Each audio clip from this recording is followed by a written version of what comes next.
Nie, slajadu by som teda nepoužila. Mi to rozvíja empatiu. Výrazne. Myslím si, že som aspoň na nejaký čas objavila takéto svoje volanie.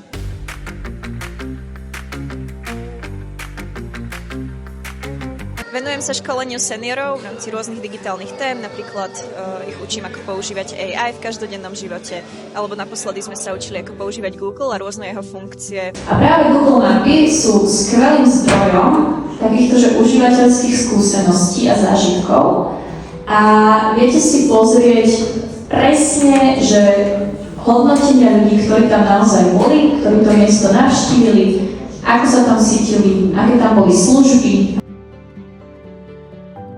Úroveň digitálnych zručností sa líši od seniora k seniorovi.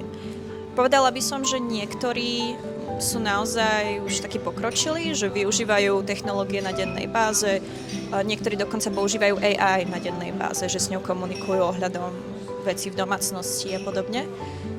Niektorí na druhú stranu, že musím naozaj podrobne hovoriť, že toto si napíšeme do Google, lebo to ideme vyhľadať na internete. Deti sú veľmi dynamické, rýchle, potrebujú stále nejakú zmenu prostredia, zmenu aktivity, dlho nevydržia pri jednej veci.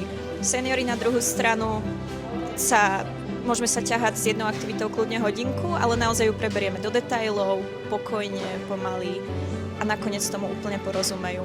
A naozaj sa veľa pýtajú, veľa sa zaujímajú o to, ako to ešte môžu využiť v praxi. Táto práca je pre mňa veľmi naplňajúca. Myslím si, že som aspoň na nejaký čas objavila takéto svoje volanie. Je to najmä kvôli tomu, že je to úplne niečo nové. Vôbec som nečakala, že budem takéto niečo robiť, ale ako náhle som sa do toho ponorila, tak som si to hneď zamilovala, že práca so seniormi je veľmi odmeňujúca. Toto je naozaj že portál, ktorý funguje už dlhé roky a je osvedčený a dôveryhodný. Posúva ma to najmä v tom, že sa učím byť trpezlivejšia. Nie, že by som predtým nebola, ale je to také... Musím napríklad veľakrát opakovať veci, ale človek si na to zvykne, človek sa prispôsobí a uvedomí si, ako musí nahliadať na potreby ľudí, ktorých školí. Mi to rozvíja empatiu. Výrazne.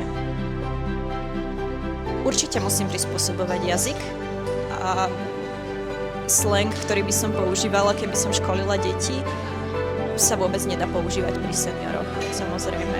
Že nemyslím si, že zase to je také, že by som používala archaizmy alebo čo. Rozprávam prirodzene ako ja, ale väčšinou sa naozaj snažím nepoužívať slova, ktorým by potenciálne nemuseli rozumieť, alebo sa minimálne opravím, keď vidím, že je tam nejaké nedorozumenie. Nie, slajadu by som teda nepoužila.